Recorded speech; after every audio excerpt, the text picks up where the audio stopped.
এই এই ঝোপের মধ্যেও ছিল। সব জায়গায় পানি, আসলে ওর চলাফেরা খুবই মুশকিলের একটা ব্যাপার। এই যে ওই যে দৌড়ে চলে গেল। হ্যালো গুড পিপল, আসসালামু আলাইকুম। কেমন আছেন আপনারা সবাই? তো প্রত্যেক ভিডিওর মতো আমি আপনাদের আজকে হাত তুলে হাত নেড়ে সম্ভাষণ জানাতে পারলাম না। কারণ হচ্ছে আমার হাতে একটা জিনিস আছে, আমার ওই হাতটা আসলে খালি নাই, যার জন্য আপনাদের হাত নেড়ে সম্ভাষণ জানাতে পারলাম না। আমি আপনাদের দেখাই জিনিসটা, এই যে দেখা যায় একটা দেশি কাঠবিড়ালি। তো এর ইতিহাসটা এখন আপনাদের বলি। এই যে কাঠবিড়ালিটা, এটা হচ্ছে আমাদের দেশি কাঠবিড়ালি, ওয়াইল্ড কাঠবিড়ালি। এর চেহারাটা খুবই সুন্দর, এর বুকে পিঠের উপর দেখুন কত সুন্দর। তো এটা আমি আজকে দুপুরের আগে আমি উদ্ধার করছি একে, খুবই খারাপ অবস্থায় উদ্ধার করছিলাম। আমি আপনাদের সেটা একটু পরে বলি, তার আগে বলি যে ও হচ্ছে এখন সুস্থ আছে। দেখুন ওর অ্যাক্টিভিটি খুবই সুন্দর, আর ওর লেজটা দেখেন কি সুন্দর। ও খুবই প্লেফুল, মানে ও বের হওয়ার চেষ্টা করতেছে, যেহেতু ও হচ্ছে ওয়াইল্ড কাঠবিড়ালি, যার জন্য ও বের হওয়ার চেষ্টা করতেছে। টেম টেম থাকলে, যদি পোষা কাঠবিড়ালি হতো তাহলে এরকম ভয় পেত না বা এভাবে বের হওয়ার চেষ্টা করতো না। তো আমি ওকে আজকে ছেড়ে দেবো, তার আগে আপনাদের কিছু কথা বলি। আজকে যেহেতু শুক্রবার, তো আজকে আমি বাসায় আছি, কারণ আজকে শুক্রবার, ছুটির দিন, কাজ নেই। তো আমি সকালবেলা বলতে দুপুরের আগ দিয়ে আমি মাঠে আসছিলাম, হচ্ছে যে আমার ধান ক্ষেত দেখতে। তো ধান ক্ষেত দেখতে এসে দেখ এটাকে আমি উদ্ধার করতে পারছি, মানে উদ্ধার করছি এই কাঠবিড়ালিটাকে। কারণ আজ বেশ কয়েকদিন ধরে বৃষ্টি হচ্ছে, দেখতে পাচ্ছেন খুবই খুবই জোরালো বৃষ্টি হচ্ছে। তো যেহেতু মাঠ হচ্ছে নিচু জায়গা, এখানে অনেক আশেপাশে অনেক পানি বেঁধে যায়। তো এই পানির মধ্যেও আটকা পড়ছিল, আমি সেখান থেকে উদ্ধার করছি। তো আমি আপনাদের দেখে আসলে কি অবস্থা, ও কোথায় ছিল। এই যে দেখেন কি অবস্থা, চারিদিকে পানি। তো আমি এদিক দিয়েই মাঠ থেকে আসতেছিলাম, আমি তখনই ওকে উদ্ধার করতে পারি, ও আমার নজরে আসে। আমার নজরে আসে না, প্রথমে আমার ভাগনা ছিল আমার সাথে, সে দেখাচ্ছে মামাই দেখো এখানে একটা কাঠবিড়ালি বন্দি হয়ে আছে বা আটকা পড়ে আছে। তো আমি ওকে ধরার চেষ্টা করি। এই যে আমি আগে আপনাদের চারিদিকের পরিবেশটা দেখাই, দেখেন সব দিকে পানি। তো আসলে ও যদি এইখানেও থাকে তাহলে এখান থেকে ওর বের হওয়ার জায়গা নাই, বা দেখেন এই যে সব দিকেই পানি, এর মধ্যে ও ছিল, আমি দেখাই ও কোথায় আটকা ছিল। এই পরিস্থিতিতে ও কীভাবে বেঁচে থাকতো সেটা একমাত্র আল্লাহই জানে। আর আল্লাহ যেহেতু সব পশু পাখিরই বা সব জীবজন্তুর খোরাক আল্লাহ আগে থেকেই ঠিক করে রাখছে, তো এটা নিয়ে চিন্তা করার কিছু নেই। শুধু ওসিলায়, কারো ওসিলা বা কোনো কিছুর ওসিলা সে রিজিকটা পাবে। এই এই ঝোপের মধ্যেও ছিল। এই যে চারপাশে পানি দেখেন, এই যে এই পাশে পানি, এই পাশে পানি, এই যে এই পাশে পানি, সব চারপাশে চতুর্দিকেই পানি।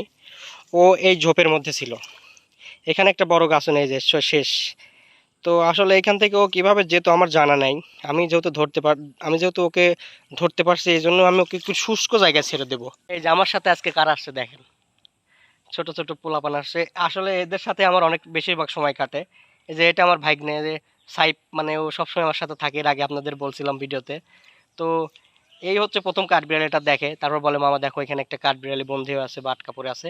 তখন আমরা কাঠবিড়ালিটা উদ্ধার করি এবং বাসায় নিয়ে যাই, যেহেতু অনেক ভেজা ছিল। আমি আপনাদের কিছু ক্লিপস দেখাচ্ছি, যে ওকে আমি যখন নিয়ে যাই তখন কি অবস্থা ছিল। এই যে ওকে যখন আমি ধরে নিয়ে আসি তখন এই অবস্থা ছিল, একদমই ভিজে গেছিল, ওর লেজ একদম ভিজে চুপসে গেছে, আরও ভিজে গেছিলো, এখন একটু শুকায় গেছে। আমি যখন ওকে ধরে নিয়ে আসি তখন আরও ভিজে গেছিলো। তো এই অবস্থা ছিল, আমি জানি না ও বাঁচতে পারতো কিনা। এখন ভালো আছে আলহামদুলিল্লাহ।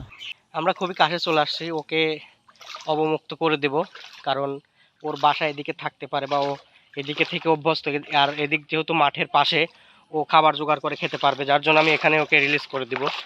দেখেন ও যেখানে থাকে এই হলো তার আশেপাশের পরিবেশ, সব জায়গায় পানি, আসলে ওর চলাফেরা খুবই মুশকিলের একটা ব্যাপার।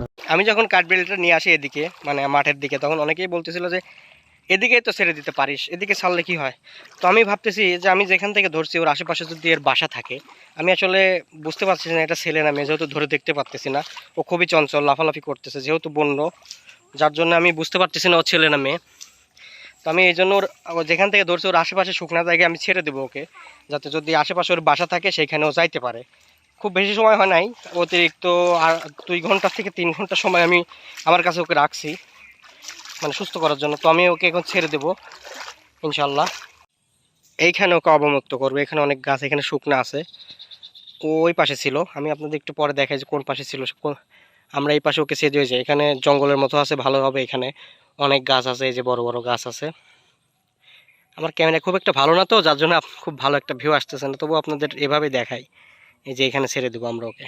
ও বের হওয়ার চেষ্টা করতেছে, দেখেন ও সারাক্ষণ শুধু মুক্তি পেতে চাচ্ছে। আসলে ওয়াইল্ড তো, যে ওরা ঘোরাফেরা, বাইরে ঘোরাফেরা করে অভ্যাস, যার জন্য খাঁচায় ওটা থাকতে চাচ্ছে না, শুধু চেষ্টা করতেছে কোন দিক দিয়ে বের হবে। তো আমরা এখন ওকে বের করে দেবো ইনশাল্লাহ। এই যে ও কিন্তু খুবই সুন্দর, আসলে খুবই সুন্দর। ও এত কাছ থেকে দেখার সুযোগ আমার হয় নাই, ওকে আমি অনেক ছোটবেলা থেকে দেখতেছি, কিন্তু এত কাছ থেকে দেখার সুযোগ হয় নাই। ওকে ছেড়ে দেব। আসলে খুবই ভালো লাগতেছে আমার যে আমি একটা কাঠবিড়ালি উদ্ধার করতে পারলাম, আবার তাকে ভালো একটা জায়গায় ছেড়ে দিতে পারলাম। এটা খুবই ভালো লাগার একটা বিষয়। আমার মামা রেডি হয়ে গেছে ছেড়ে দেওয়ার জন্য। দাঁড়া মামা, একটু দাঁড়াও। এই যে হ্যাঁ মামা, এখন ছেড়ে দাও। কোন দিকে হ্যাঁ উঠাও, দেখা যাক কোন দিকে ও দৌড়ায়। আস্তে ওইভাবে রাখো, ওইভাবে রাখো। ওই পাশে একটু দাও। হ্যাঁ হ্যাঁ, এই যে এই যে এই যে ওই যে দৌড়ে চলে গেল, এই গাছে চলে গেছে। যাক, ওর পরে ভালো, ওর আপন ঠিকানায় আসতে পারলো, যেহেতু ওই পরিবেশে বড় হয়েছে। আমার পিছনে দেখেন, আমার পিছনে যে কত সুন্দর বন, বনের মতো। এখানে বাঁশঝাড় আছে, আম বাগান, লিচু বাগান আছে। এখানে ও ভালো থাকবে। আর এর আশেপাশে ওর বাসা থাকলেও ও বাসায় যাইতে পারবে, যেহেতু এই পরিবেশটা ওর পরিচিত। আমি ওর মানে ওকে যেখান থেকে উদ্ধার করছি ওর পাশেই ছাড়লাম, একটু একটু দূরে হয়, তবুও হয়তো ও চলে যেতে পারবে। তো আমরা ওকে ছেড়ে দিলাম। আমার খুবই ভালো লাগতেছে এখন। যাক, আলহামদুলিল্লাহ। আপনারা সবাই ওর জন্য দোয়া করবেন, ও যেন সুস্থভাবে বেঁচে থাকতে পারে। আর আমার জন্য দোয়া করবেন।